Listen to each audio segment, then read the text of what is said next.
I hope you all are doing safe, you all are doing good and safe and healthy at your home.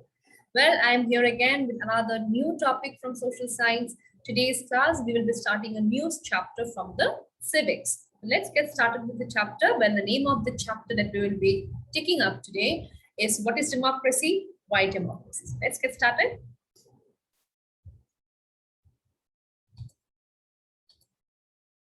Yeah, so as I said, the name of the chapter is What is Democracy? Why Democracy? So which are the topics that we are going to cover in today's class?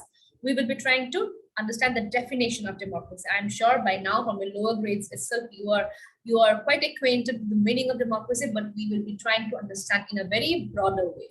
Next, what makes a democratic country different from a non-democratic country? So you should be able to make the differentiation between the both. And lastly, we'll be trying to cover up the features of democracy. What will be your learning outcome?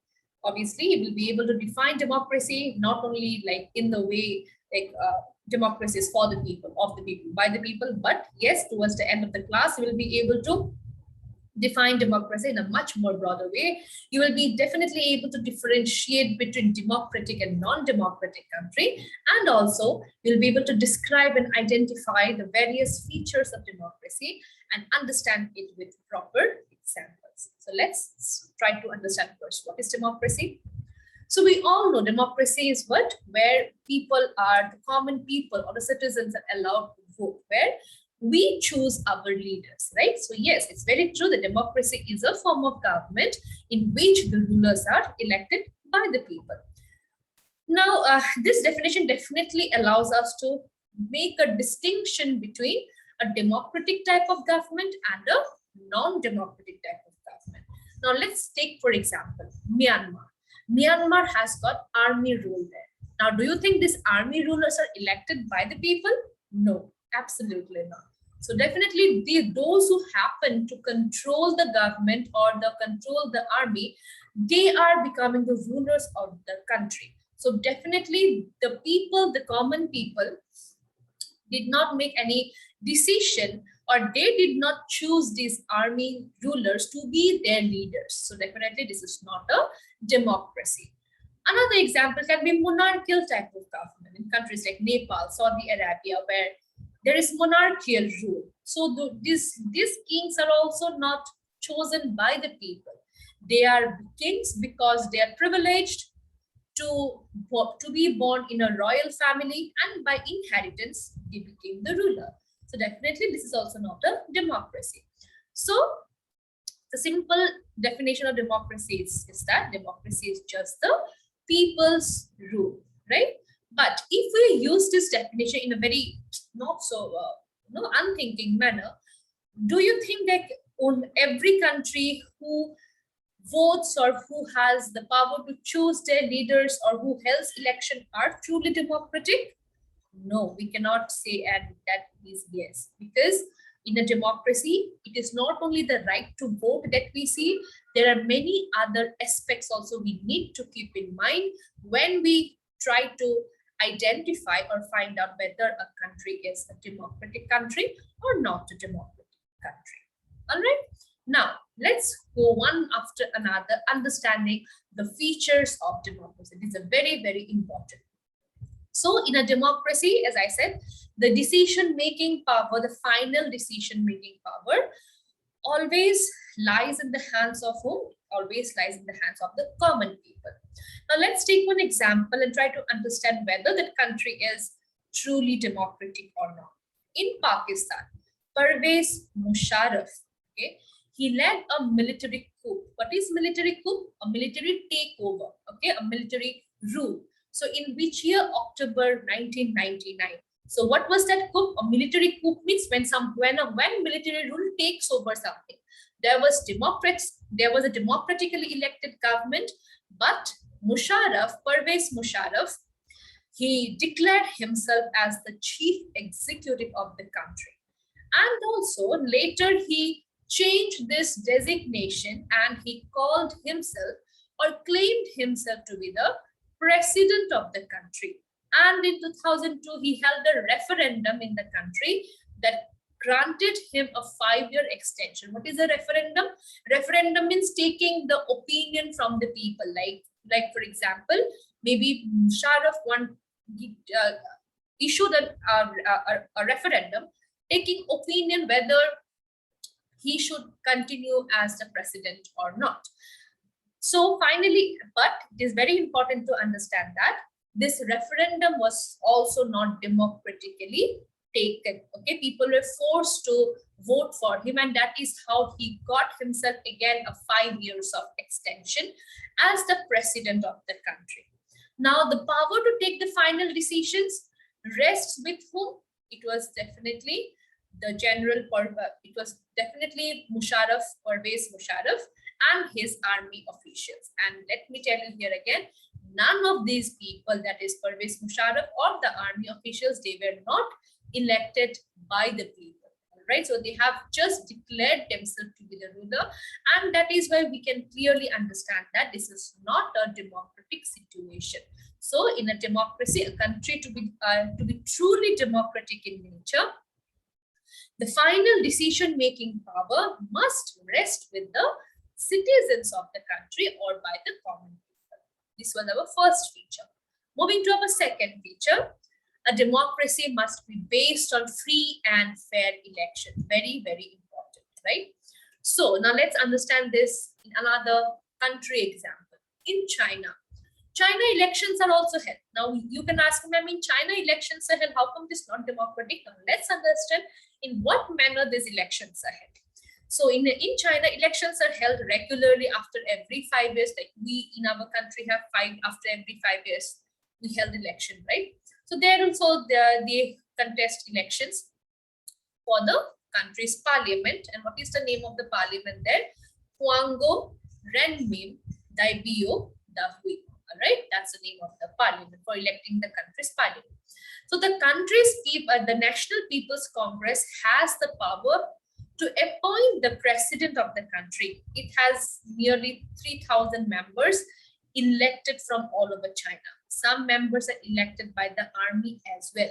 Now, before contesting elections, a candidate has to take approval from the Chinese Communist Party. Now, let's see. Now, if I want, let's understand this in Indian scenario. Now, if I want to contest election, okay, for Lok Sabha election, I want to participate. I want to contest. Now, if there is a certain rule that I need to take permission from another party, that can I contest the elections? Do you think it is democratic? No, not at all, right? Because somebody else will be deciding for me whether I can contest the elections or not. So how can that be a democratic situation? Similar situation was there in China. Those who wanted to contest the election, they have to first take the approval of this party, Communist Party in China, that is the Chinese Communist Party. And only those members, those who were the members of this Chinese Communist Party or other smaller parties who were allies or who were friends of this Chinese Communist Party, were only allowed to contest elections in 2002 and 2003. And the government in China, we all know that China is a communist country, and always in China, the government is always formed by the Communist Party. So do you think it is a free and fair election? Don't you think the same party is winning over and over again? So yes, so in that scenario, we cannot say that China is a democratic country. Yes, they're contesting elections, but in what manner they are contesting elections? Now, if you hold a competition, there should be at least 10 contestants, participants should be there. Then only a competition will be fruitful, right? But if only I am there in the competition, does it make sense? No, right? Similar situation there. So to have free and fair, first of all, election should be based on free and fair manner, and also it should not be that the same party is winning over and over again after every 5 years. So with this, we have understood our second feature of democracy. Now moving on to our third feature of democracy. Okay, another example is there to understand our second feature, that is election should be based on free and fair election. Now this is a situation from Mexico in 1930. So in Mexico also elections are held after every 6 years for president to elect the president of the country. Now, the country has never had any dictators rule or militaries rule, but until 2000, what happened? Every election was won by only one party, that was called as PRI, that is the Institutional Revolutionary Party. That same party always wins the election. Opposition parties did contest but never managed to win. Oppositions were there. It was not that only one party was there, but oppositions they did not manage to win. Why? Because this party known as the Institutional Revolutionary Party or the PRI, they have used a lot of dirty tricks to win the elections. Okay, now what are the dirty tricks they have used? They will, force the government employees who were employed in government offices to attend their party meetings. They will also try to bribe many people. Okay, the teachers of government schools were forced, the teachers of government schools used to force the parents, okay, to vote for PRI. That means in a school, the teachers will be forcing the parents to vote for this particular party known as PRI. And media totally ignored. Nobody criticized the party. Okay. So, and also sometimes the polling booth. What is polling booth? Polling booth is the place where you go and cast your vote, right? So polling booth has to be a fixed place. It has to be pre-decided. It is not something that you keep on moving according to your wish. So what did this PRI party, this party do? They kept on shifting this polling booths from in the last minute, and that will confuse the voters' mind, right? So these are the dirty tricks that they used to use, and also they used to spend a lot of money in the name of campaignings. Campaignings, we understand, right? Before an election, you need to talk about what your party is going to do. So this party used to spend a huge amount of money. So definitely, they use dirty tricks, and that is how they always won the election. So with this, we have understood our second feature, that is democracy. In a democracy, elections should be held in a free and fair manner, and also options should be there that that same party should not win over and over again. Third feature, in a democracy, every adult citizen must have one vote, and each vote have one value. So if I am an adult citizen, I should have the right to cast my vote, and my vote should not be, my value, the value of my vote should not be less than any other citizen of the country. Like in some countries, we see that man and women are not equally treated. So women's votes were not counted much. So that cannot be the case. If a country has to be democratic, every vote, the value of every vote must be equal, and every adult should be given the right to vote. Some examples, let's understand. In some countries, in Saudi Arabia, women do not have the right to vote. So that is not a democracy again, right? We do not have the gender balance there. Estonia has made its citizenship rules in such a way that only those people who belong to the Russian minority, they found it difficult to get the right to vote. Okay, so those people who were from Russia, who had the Russian, so they were minorities there. So those people were not allowed to vote because why? They were not in majority, they were in minority, and their votes were not counted. Similar was the case in Fiji. Okay, so in Fiji, what did they do? The vote of an indigenous Fiji. What is meant by indigenous? Somebody who is original there, somebody who is a local there. Only those people who are original, like born and brought up in Fiji itself, their votes had more value rather than an Indian Fiji. Like if somebody have migrated and settled down there, their votes were not given equal value. So that also, it's not a right way to claim yourself as a democratic country. For a country to be democratic, each adult should be given the right to vote, and your vote should have the same value. So this is the basic fundamental or principle of political equality. So with this, we have understood our third feature too. Coming to our next feature, a democratic government should rule within limits and set by constitutional laws and citizens' rights. Now, once we choose our leader, the prime minister, right? The president is also the head of the country. Now, do you think they can do whatever they like? No, right? Why? Because there is something supreme than them, that is the constitution. What is the constitution? Constitution is kind of a rule book. Every country has their own rule book.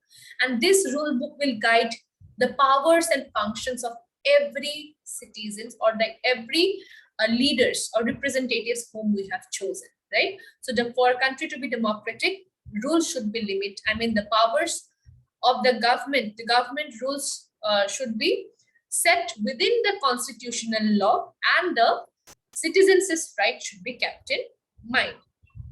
A democratic government cannot do whatever it wants to do because it has won an election. Like once they win election, they should not feel like, okay, now we are the all in all, we're the boss and we can do anything in the country. No, that cannot be a democracy. In a democracy, it has to be, the government has to give respect or consider the requirement of every people of the country, the minorities, okay? Every major decision has to go through a series of consultation. It should not be like, I am the leader, I take the decision for everyone and it's final. No, it cannot be that. You have to consult everyone, sit on a discussion, meeting should happen. Only after that a decision is taken. That is how we call it a democracy. Then every officials has certain rights and responsibilities, and it is clearly defined in our constitution. What is the role of the president? What is the role of the prime minister? What are the role of the council of minister? All right, the civil service, everything is defined, and we cannot go against our constitution. And if somebody breaches the constitutional law, punishment is also there. They are accountable. Okay, there we have the judiciary, which is independent of both legislature and executive. So these people, officials, will be accountable or answerable as in why did they do that. So with this, let's understand again this feature with the help of an example. Zimbabwe got its independence from white minority in 1980. Since then, Zimbabwe has been ruled by a party named ZANU-PF. Okay. Now, this party was led by its leader, and the name of this leader was Robert Mugabe, and he has been ruling the country since independence. Elections were held in Zimbabwe in a regular interval, but it has always the same party again, which wins the election. So President Robert Mugabe, he was also the president of the country. He became like, every time he won the elections, so slowly he started to use many unfair practices in election. Over the years, what did he do? He also started to change the constitution. Constitution is not something that you keep on writing or rewriting, right? You cannot do that. So what happened in Zimbabwe is that this President Mugabe, he have rewritten or changed the constitution several times. Why?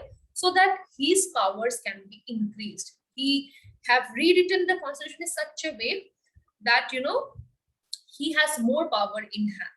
So if there was opposition parties, they were also very badly harassed, okay? And public protest, if anyone raised voice against the government, they were also very ill-treated, okay? And there is a law that nobody can criticize the president. Do you think that is democracy? If we are in a democracy, we should have the freedom of speech and expression. If I don't like the ruling government, I have the right to criticize the government. Criticism is always good. Criticism makes an atmosphere healthy. But in Zimbabwe, that was not allowed. Okay, if anybody criticized the president, they arrested them or something of that sort. And the media was totally controlled by the ruling government. Like, the media is also very important platform, right? What is the news channel saying, the radios, right? So in the government also tried to control the media, and they tried to show only those things which are good, which people will like about it. So that is why from this example also you will understand that Zimbabwe was not at all a democratic country, that the President Mugabe, he tried to do what as he wanted, right? He did not listen to his people. He set down his own rules, right? So that is why we cannot consider it to be a democratic country. Now, to summarize all the features, so what have we learned? That in a democracy is that form of government where rulers has to be elected by the people, and the major decisions are taken by the decision of choosing the leader is on the paper. Secondly, elections conducted should be free and fair. No cheating should be there, and there should be option. It's not only one party is contesting the election, that party is only winning over and over again. That cannot be a democracy. Thirdly, choice and equal value. Equal, one vote has to have same value. It's not that you are a woman or you are a minority, your vote is not counted. That cannot be. If a country is following that, then that is also, we cannot consider it to be a democracy. And lastly, a democratic government has to function within the constitutional rules and regulations, okay, and it has to follow the rules of the constitution and the by keeping in mind the rights of the citizens as well. So students, I hope we have understood today's class what we wanted to achieve, that is understanding democracy, differentiation between a democratic country and a non-democratic country, and also in understanding the 4 important features of democracy along with the examples. So with this, we have come to an end of today's class. Hope to meet you again with another new topic. Till then, everyone, take care and thank you.